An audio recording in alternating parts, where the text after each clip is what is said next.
You're listening to the Build, Buy, Sell Agency Podcast, and this episode is part of our Agency Leader Series. My name is Shane Perkins, and I'm best known for leading acquisitions, deal making, and financing for Unite Digital, a unique and growing agency network specifically positioned to serve mid-market clients across the U.S. And I'm talking to mid-size agency owners across the marketing and advertising spectrum to uncover their top mind shifts, lessons learned, and insights that help them grow and manage their agency, as well as give you a chance to learn what partner and deal opportunities they are looking for right now that you can reach out about to explore possibilities to work together. This podcast episode with Scott Harkey of OH Partners is broken down into two parts. You are listening to part one. Welcome to the Build, Buy, Sell Agency Podcast. I'm your host, Shane Perkins, and today my guest is Scott Harkey, co-founder and managing partner of OH Partners. So you guys are one of the fastest growing independent marketing agencies in the US, located in Phoenix and Los Angeles. Explain more about that fastest growing part. It'd be cool to know how you quantify that. Yeah, so we've been an Inc. 5000 company for now 8 years in a row. We've been an Inc. 500 company in other past years.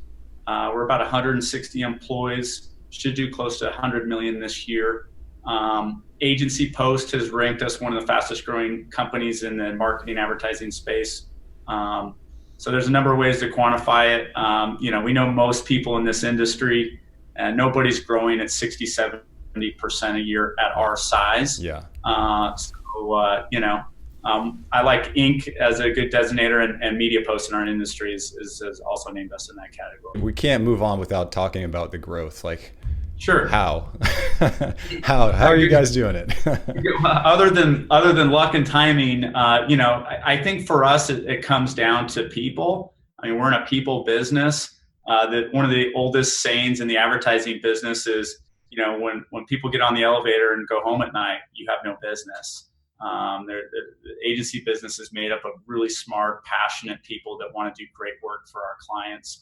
So for us, we've made culture paramount in our company. If you treat your employees great, they treat our customers even better. And that's our philosophy. It's one of our core values.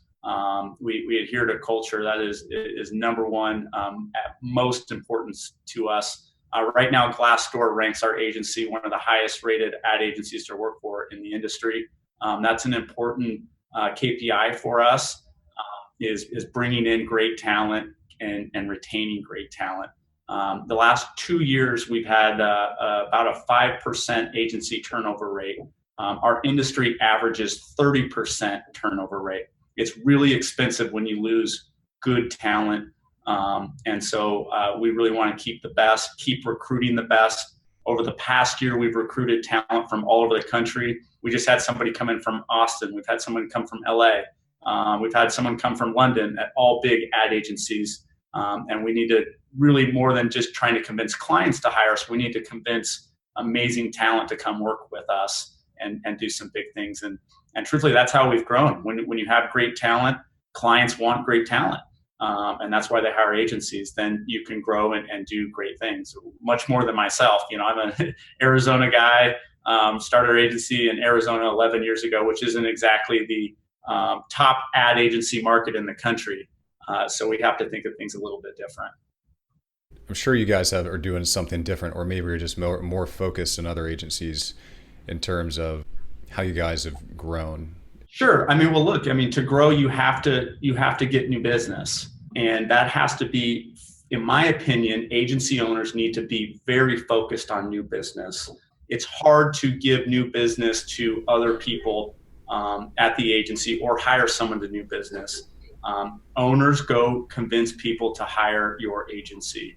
So for me, that is what I'm laser focused on, is acquiring new business and sure, keeping existing business intact. But it's a hard job. And if you're not focused, I have a saying, ABP, always be pitching, right? And you're going to win some, you're going to lose some. Hopefully you're hyper focused on what accounts that you can make a difference in their business. Hopefully you're focused on things that you do really well, and you're focused on industries that you understand.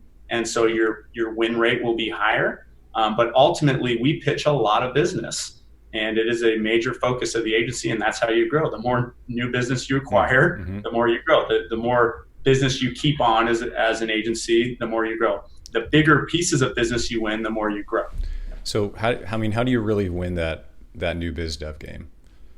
It's a tough one. I think you need to be laser focused on clients and industries that you can make a difference in providing business outcomes for those clients. So for us, consumer packaged goods is a industry we know really well. It's an industry that we've proven that we can drive business outcomes for those clients. Hotels and hospitality and casinos and tourism is an industry that we have proven track record to drive business outcomes with case studies. So we tend to have a higher win rate in those industries. So we're focused in those industries. And then like anybody, we have relationships and people that know us, that know our work and that trust us, and that at times will reach out to us for projects or opportunities, and we'll have a high win rate in those arenas too. I think this is, people lose sight that this is a relationship business and this is a trust business. So finding, relationships and industries where people will trust you to do great work I think is paramount in this business, because you can waste a lot of time pitching a lot of business you have no business winning, and you will have a lower win rate, which is, for me, a win rate in terms of new business is a major KPI people should look at. And it should be about 40 to 60%. 10%, you're going to waste a lot of money. Okay. And so out of 10 pitches, you should win 4 to 6. Correct. Okay. Correct. I hear from a lot of agency owners, they do biz dev a lot of different ways, but one of them is RFPs. How do you guys approach that? Some tell me that they don't even want to deal with that. Sure. RFPs are tough. And, I just lost a big piece of business in LA that I was working on for 3 years. It was an RFP. It was a creative shootout. We spent $200,000 pitching this piece of business and we lost it. And that's tough, right? That's a big expense. There's other RFPs. Arizona Lottery was an RFP, but that's a $15 million a year client for a 5-year contract. So, take big shots, but do it strategically. And if you're going to pitch an RFP, you better damn well know you can win it. And you better be prepared to spend a lot of money, and you need to go all out for those RFPs. So I think you should be pitching RFPs because those are big contracts, right? And those are multi-year agreements. So I believe that you need to be pitching RFPs, but you need to pitch the right RFPs. And when you go in an RFP, you better feel you have a good chance to win, and you need to go all in. So I like RFPs. Now, again, I like projects, and I like finding projects that can turn into retainer clients too. So you need a mix of project-based work that could turn into retainer work, and then certainly our RFPs, depending on your size. But don't be afraid of RFPs. Tell me about the breakdown within your agency. How does it break out in terms of what services you do, and between that 160 plus people, how does it break out? It seems like a pretty hefty operation. Yeah, I mean, look, I'm a big fan of retainer clients. I think the term of AOR clients is going by the wayside, and people are so focused on being the agency of record, so to speak. And I'm okay with projects. I mean, most of my friends nationally in the agency business are seeing more project work than retainer or AOR work. We have a lot of retainer clients and AOR clients because we work regionally in Vegas and in Phoenix and in LA. And we like those AOR clients because it gives you a base of business that you can predictively put staff plans around. And then the project work that you look for project work that is interesting, that also can turn into AOR or a retainer work. We're about 70% retainer clients and about 30% project. I like that mix. I've seen a lot of other agencies more 70% project, 30% retainer. It's really hard to staff effectively project work, and it's really hard to forecast as an agency project work. But the nature of the business is moving more to in-house agencies and more project work, and a stable of agencies doing multiple projects for big brands, especially in the national landscape. It's going certainly more projects. So you need to be prepared to go after projects and staff appropriately for projects and scope projects effectively so you don't lose money on them. but you need to, in my opinion, having an AOR or retainer base of clients really helps keep your agency pretty healthy from a staffing standpoint. Got it. So, and what type of clients do you guys deal with?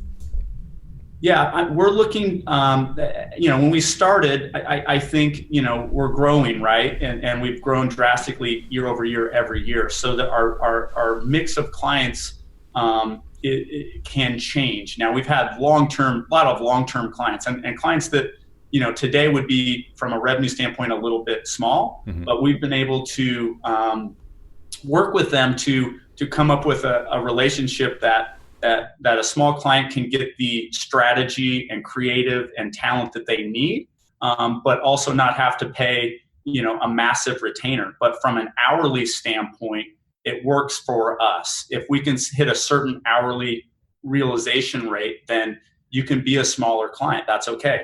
And the big clients, we're able to put a team and a dedicated team and a staffing plan that they like.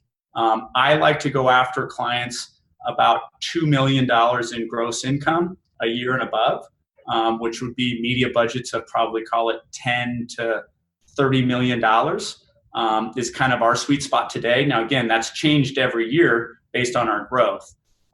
I like being the little agency pitching against bigger agencies because we have the speed to market, we have talent, we have strategy, and we have service. I like being the little agency in a pitch. A lot of times when I've been the big agency in the pitch, I've come up short.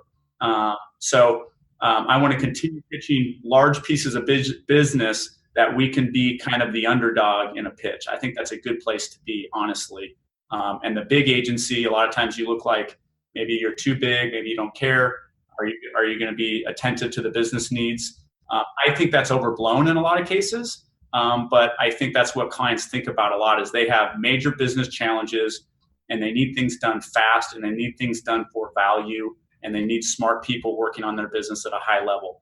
Their feeling is a big agency is going to put a B team or a C team on the business and they're going to be too slow to fix problems for clients. So I like pitching big clients and that can affect your growth a lot more. You could get 10 little clients or you get one big one.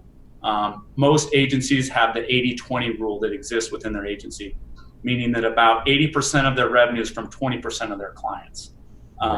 So I think a lot of times as agency owners, we try to get those base hits and find business right away because we want to hit numbers at the end of the year. And I try to be more diligent and strategic for pitching the right big client that we can affect change within their organization with a vertical and an industry that we really understand at a deep level. How do you handle the scenario where you don't get in trouble with too much client concentration?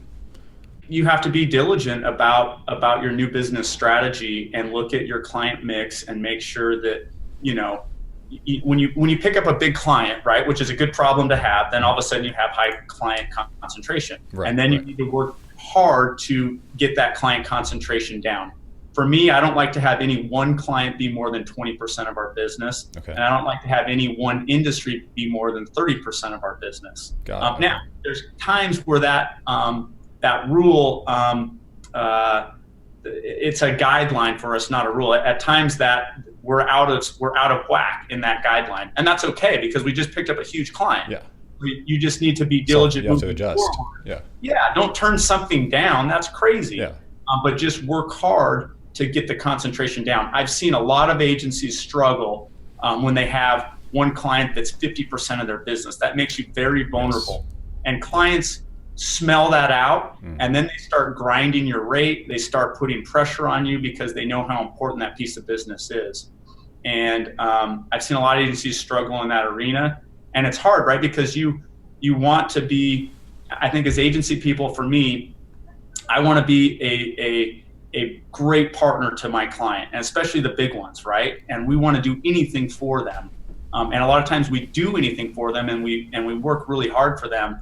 And so they want to feel that love, they want to feel that attention. But my question to them always is, okay, help me quantify what love and attention is so I can make sure that you feel it. And then they're okay with you going to get more business and understanding that you need to grow. But at times it can be an awkward conversation. But I think for me, I try to have it early and often with my clients to make sure that there's KPIs around what attention means. I think it's more about business outcome and strategy more than attention or love, right? When do you ask, when in the life cycle of working with a client, do you ask that question? Like what is that specific scenario, that meeting, who are you talking to? How can we maybe make this an action step for our agency owner? Because maybe they're not asking them that. For me, my style is to be very upfront and blunt and honest, to the point where it's almost uncomfortable. And it's all about finding opportunities outside of a work scenario to build that relationship. Okay. Because if you don't have a deep enough relationship and a deep enough connection, there's a lot of questions you can't ask. Got it. If you have it, there's any question you can ask. And I'm talking more than just a business. On a personal level, what are their challenges? What's keeping them up at night? On a personal and a business level, so you can really be a partner and you can be a friend. And then everything's on the table. And I think a lot of times in work relationships, we have kind of this surface level relationship. Mm-hmm. And for me, I'm always trying to find, how can I get this relationship to a deeper level? And that takes courage, it takes vulnerability, it takes time, it takes authentic conversations, it takes tough conversations. And what I find is the tougher conversations that I have, the better relationships that I have, because there's nothing that's off limits. And you've built this trust and respect both ways. I can kind of see it like you're breaking through that ice down to the lower layer of water. Correct. All the opportunity is. Yeah, and you do it as fast as possible. Got it. And my rule of thumb is, if you ask permission, then you can ask anything. Got it. Okay. And if you provide vulnerability and authenticness, then I don't know if authenticness is a word, I just made it up, but then you can receive that back. But without any risk on your side, they're not going to give any risk on their side in terms of building this relationship. So it takes risk and vulnerability both sides. And so for me, I try to show that early, and we can get down to some deep core issues, and then we can really understand how each other what our makeup is and what makes us tick, and what are our wants and what are our needs in the future. So Scott, I think I want to talk about a little bit of the mind shifts that you had that helped you take the agency to the current state. It was about really about people. Yeah, I think I talked earlier. It's certainly about people, because you're only so good at what you do, and your capabilities and your experience and your skill set is one thing, and you need other people that have different skill set and different experiences and different backgrounds. And diversity really of thought, opinion, skill set, whether it's creative, media, strategy. So you need great people around you, because you're only good at certain things. And I think for me, realizing, what am I best in the world at? What am I frankly not very good at? So for me, I think it's been a year now, I actually hired my own boss. I hired a CEO. Okay. What was it like before that? Well, so my co-founder and I, he was CEO, I was president. We're both 50-50 partners, but we brought in two other partners, and we brought in a CEO to run our company. We've never run a 160-person company. We're great marketing guys. We're great strategy guys. We're not great at the best in the world at creative. So we have a chief creative officer. We have a CEO who's run a 2,000-person company. Also comes from a CPG background. But that took a lot of guts and humility for us to be like, you know what? We're not best in the world at running a company. We're best in the world at doing marketing and client strategy and business strategy. That was hard. So I think, again, people are, of course, in the agency business paramount. But then I think as founders, it comes down to vision. So what are you going to do? What are you going to stand for? So for us, our first major vision was to be the biggest advertising agency in Arizona. Well, when you hit that, you immediately need a new vision. Our vision today, and it's not that complicated. Of course, we're altruistic. Of course, we care about work. Of course, we care about charity. Of course, we care about our community. And that's a big piece of our values and a big piece of what we're trying to do, which is elevate the community around us, elevate the creativity around us in our world, really.